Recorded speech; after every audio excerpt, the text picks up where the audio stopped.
bothering him, or making the powerful man angry. She knew she had to sound soft and respectful. Her carefully planned speech was cut short by Fang Yi's simple, direct question. Why should I join? The direct question surprised her completely. She stuttered for a moment, panicking over what to say.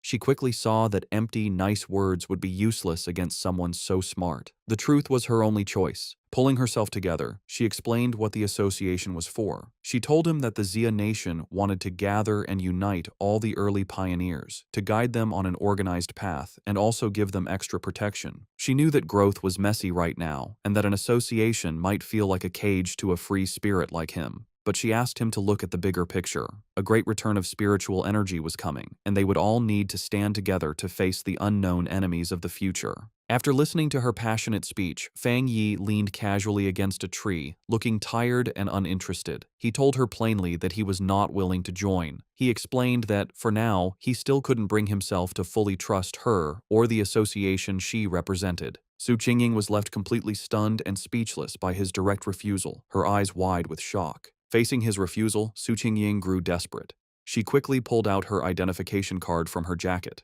Holding it up for him to see, she quickly introduced herself again as Su Qingying and mentioned she used to be a well-known athlete before the spiritual energy returned. She begged him to believe her, hoping her public identity would give him a reason to trust her. Fang Yi paused and thought about her words. He touched his chin thoughtfully, saying that he now vaguely remembered her. His mind remembered a framed picture of her celebrating a victory as the runner-up in the Xia Nation's long-distance championship. He realized her natural athletic skill was what made her such a fast and good pioneer. However, his face then became hard.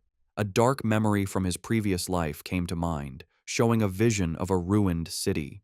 He knew that in his original timeline, the Xia Nation's work, including the association, had failed in the end, leading to the end of humanity. Now that he had returned with his system, he knew he had to be part of the solution, but joining the association at this point was not the right move. Putting on a more thoughtful look, he looked back at a hopeful Su Qingying and confirmed that he did remember her. He told her he would think about her offer, and before she could answer, he jumped into the air and sped away from the spot. Just as quickly, he reappeared right behind a startled Su Qingying. He gave her a firm condition. She must keep his location a secret from everyone for now. In his mind, he studied her respectful behavior and guessed that the association was careful about upsetting powerful pioneers who weren't with them. He saw this as a weakness he could use. Su Qingying suggested a deal. She explained that the association had detected the energy from his breakthrough and that she had to file a report. She suggested sending a report that was a mix of truth and lies to protect his identity while keeping her bosses happy. After a moment of thought, Fang Yi agreed to her plan. Su Qingying tried to call out to Fang Yi as he agreed to her plan, but in the blink of an eye, he was gone. She ran down the mountain slope after him, but it was no use. Tired and annoyed, she walked alone on a forest path, muttering in frustration about how many times she had failed to catch him and how he was now trying to avoid her.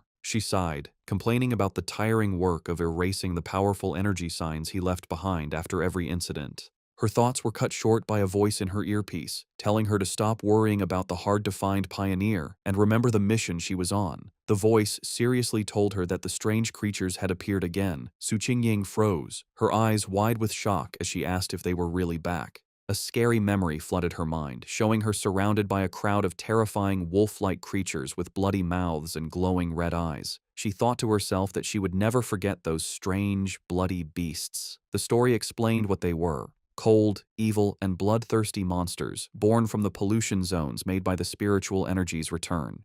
They got power from these zones, turning into monsters that ate humans. Some could even hide as natural disasters, killing anyone as they split up lands and made new pollution zones. If they weren't stopped, their very destructive nature would let them